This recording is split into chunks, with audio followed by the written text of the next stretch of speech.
Makikita nyo naman mga kalapatids, wala na dito si Mokang kasi nga dun sa nangyari na bentahan.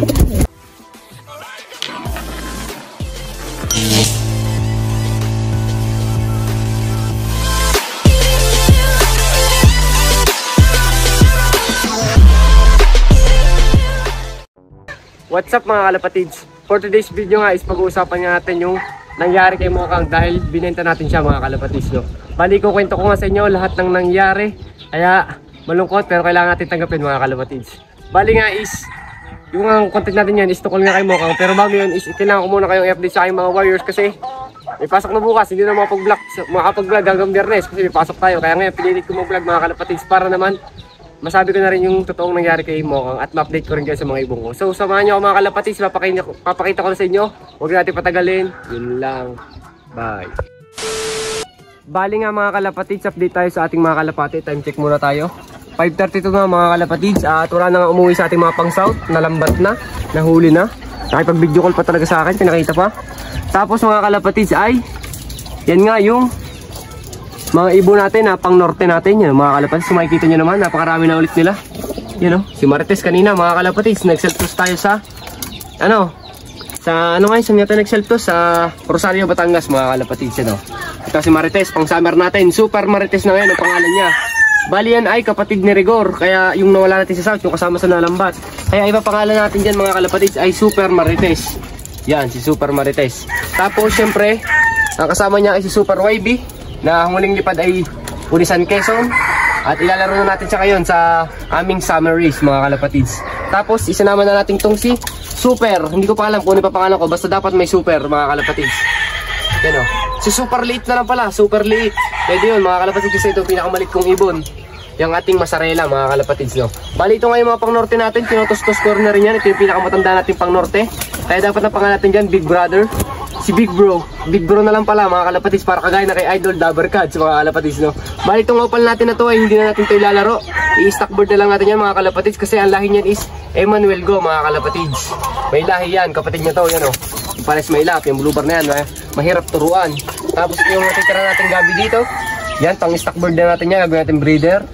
Tapos mga kalapatids, ito yung kapatid ni 200 na nag-iisa ngayon, si 201. Kung makikita nyo naman mga kalapatids, wala na dito si Mokang kasi nga dun sa nangyari na bentahan. Bali yan nga si 201. Yan, siya kaya nag-ahari ito, siya lang pinakamatanda na. Siya lang namamarako, may teritoryo siya. Tapos ito pa yung iba natin, anak ng BDB Alphonse natin, naka-NDR din. Jansen natin, naka-NDR din. Tapos itong anak ni Balong, yan o, ganda mga kalapatids o. Yan yung atin, ito yung unang clutch. Bali sinuksukan natin yan ng comring at saka yung NDR ring din mga kalapatids. Pang norte natin yan, syempre. Tapos ito isipin nyo na dito na papangalan natin mga kalapatids kasi ang pinaganda natin ay ang norte. Matitibay na yung mga yan, kaso sistema na lang natin ang ating pagaganahin mga kalapatids. At saka swerte, syempre. Syempre dapat samahan ng dasal. So yun lang mga kalapatids, update ko naman kayo sa iba kong breeder. Tapos mamaya natin pag-usapan yung nangyari kay Mokang. Update ko lang kayo, wala nang cut-cut to mga kalapatids. 5:34 na. Yan yung isa nating ibon, Jansen Alphonse din yan, pasaway yan. Kaya sinardo ako muna ng trap doon, bahala siya mamaya. Tapos ito yung ating breeder dito. Umitlog na naman si kumaring Jansen natin, oh. Ang Jansen natin, umitlog na naman, dalawa ng itlog. Tapos ito yung kapares niya, oh, yan. Tapos ito yung anak nila, oh. Pakita mo yung anak ng please. Oh, panis ka naman. Baka Jansen yan. Bigay natin kay pare nga po yan, mga kalapatids. Ito, yan Jansen yan. Yan. Napaka-healthy yan, mga kalapatids. Partida na yan. Hindi ko pa sinusubuan ng mga pula-puti kasi naubusan tayo, nakalimutan ko nang bumili. Yan o, nagsusubo sila. Masipag magsubo yung kaklen, mga kalapatids. Yan ang maganda sa breeder na yan. Tapos ito naman yung isa nating pinag-breed para sa ating summer race. Yan, ay hindi pala summer, south. Susuksukan natin yan ng south. Kukuha din tayo ng club ring. Bali yan yung ating BDB Alphonse na sana ay kumana ang anak niya sa mga sa norte. Yan. Tapos shoutout syempre sa ating binilan niyang BDB Alphonse niya kay Jan Robin de Guzman, yung ating mentor. Tapos ito yung hen natin na sobrang ilap na napakaganda. Hindi ko muna sasabihin ng line at baka mabalis pa mga kalapatids. Yan, yan yung ating binirid. Sarili na din natin yan, sarili din nating breeder yan, yung hen yan.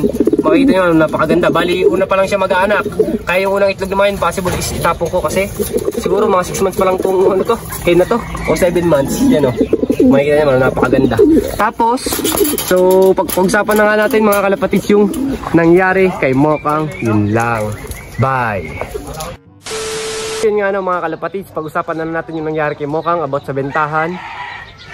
Okay lang yan. So let's go, samahan niyo ako mga kalapatids, puntahan natin. Bye! Bali nga mga kalapatids, pag-usapan nga natin yung nangyari sa bentahan kung bakit natin binenta si Mokang. At syempre mga kalapatids, ito ay hiram lang natin. At syempre, pinaris natin dito kay Mokang. Kung akala nyo nabili na si Mokang mga kalapatids ay, akala ko lang din kasi ito na, susimulan natin na kwento. Nung pinost nga natin si Mokang na pagbebenta na natin ay marami nagchat sa atin mga kalapatids. At syempre namili ako ng sure na mga na talagang bibili. At yung napili ko ay nireplyan ko agad. Tapos mga kalapatids, nung binebenta ko si Mokang ay dali-dali siyang gusto niya ng bayadan agad mga kalapatids. Yung ating ibon. Kaya nagtataka ako, bakit isesend agad sa GCash yung pera ng presyo ni Mokang kasi nga binebenta na natin yan. Sinend agad sa akin sa GCash mga kalapatids. Sabi ko, ba't mo isesend agad? Sabi, para daw hindi daw maunahan. Kasi nga mga kalapatids, ang dami nagko-comment sa post natin sa Paulop at dun sa mga nagchat sa atin mga kalapatids. Kasi naman talaga maraming may gusto kay Mokang. Ewan ko ba dito, sikat lang naman to eh. Tsaka Survivor winner. Tsaka nag-port overall fundraise din yun. Tapos nga mga kalapatids is, yan nga, gustong gusto nilang makuha yan. Kaya binayaran agad sa akin yung isa. Ay, sabihin ko pa eh. O, butay, boss, sana hindi nyo narinig yung presyo. Tapos mga kalapatids, nung nagbayad nga siya, bigla siyang tumawag sa akin. Tapos sabi sa akin, idol, nag-video call, sabi, kung pwede daw pa-picture. Eh di nagpa-picture siya sa akin mga kalapatids. Kung makikita nyo, may idea ako. Tapos nung nagpa-picture siya sa akin mga kalapatids, ay sabi niya, idol, si Mokang ay hindi ko nakukunin. Yung 2K ay tulong ko na sa'yo para sa pampagawa mo ng loop mga kalapatids. Yun ang sabi niya sa akin, tulong na daw sa akin. Kaya ako, nagutla ako, sabi ko, idol, ba't kailangan pang gawin yun? Sabi kong ganon. Kasi una niya sabi mga kalapatids, is parapol ko na lang daw si Mokang. Eh, sabi, basta pag-isipan ko na daw, ako daw bahala kung anong gusto kong gawin. Kaya naisipan ko na lang is, iparapol ko na lang yung magiging anak ni Mokang para sa ating mga solid supporters. Kaya ganun kabait si Jason Abay. Kung ito ay nabayadan na syempre, kukunin na ito ng Lala Move mga kalapatids. Ay, ito ay wala na si Mokang sa atin. Lagyan na naman ang loob ko kasi nabayadan eh. Kaya sabi ko, wala na sa akin si Mokang, makukuha na bukas, ilalala Move na. Eh kaso biglang nag-chat sa akin yung shoutout nga pala kay Jason Abay. From Europe pa mga kalapatids, napaka-solid.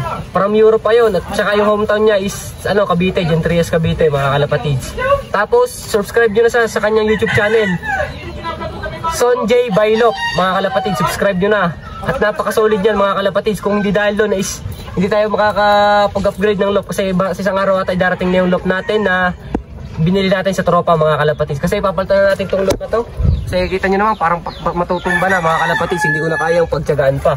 Tapos nga mga kalapatids ay, yun nga, kailan natin nga naisipang ibenta si Mokang kahit hindi natin gusto is kailangan natin magka-upgrade ng loop mga kalapatids. Pero masaya naman yun, nandito si Mokang at yung mga itlog niyan is ibibigay natin sa ating mga solid supporters mga kalapatids, yung magiging mga anak niyan. Tapos is, yung yung anak niyan syempre bibigyan din natin yung nagbalik sa atin ng yung kinuha si Mokang. Kaya sobrang pasasalamat ko kay Sir Jason Abay. Napakabait niya sa akin, solid na solid mga kalapatids. Kaya sana supportahan niyo rin siya sa aking YouTube channel. At yung is pagagawan pa rin daw niya ako ng kanta, yung rap ng mga kagaya na kina Idol Madlalop TV mga kalapatids. Kaya sobrang saya ko at napakasolid niya mga kalapatids. So yun lang, abangan na lang natin yung mga pamimigay nating itlog niya anak niya. Yun lang, Jason Abay, thank you sa inyo kuya. God bless po kayo palagi dyan sa Europe. Sana po marami po pong blessings ang dumating. Yun lang, bye! Ayun nga no mga kalapatids, kung naintindihan nyo naman yung sinabi ko na binalik niya yung binalik niya yung 2K. Hindi niya kinuha si Mokang pero binigyan tayo ng 2K mga kalapatids. Kasi tulong natin yun mga kalapatids. Tapos tulong sa atin pala. Medyo natutyo ako kasi may mga dumadaan na tao na didistract ako masyado mga kalapatids. Bali, yun nga, ito yung pinakamalinaw. Binayadan niya yung ibon ko agad ng 2K sa GCash kasi ilalalamove na daw ang ibon. Tapos, nung binayadan niya 2K, tumawag nga sa akin, sabi sa akin hindi na daw niya kukunin at iparapol ko na lang si Mokang or kung anong gusto kong gawin sa aking ibon mga kalapatids. So, yun lang mga kalapatids. Maraming salamat sa lahat ng sumusuporta. Subscribe nyo. Sonjay Bailop mga kalapatids. Subscribe nyo na. Baka subscribe pa ng iba. Maraming salamat sa lahat ng sumusuporta. Please like, comment, share, subscribe to my YouTube channel, Paulop TV. Yun lang. Bye!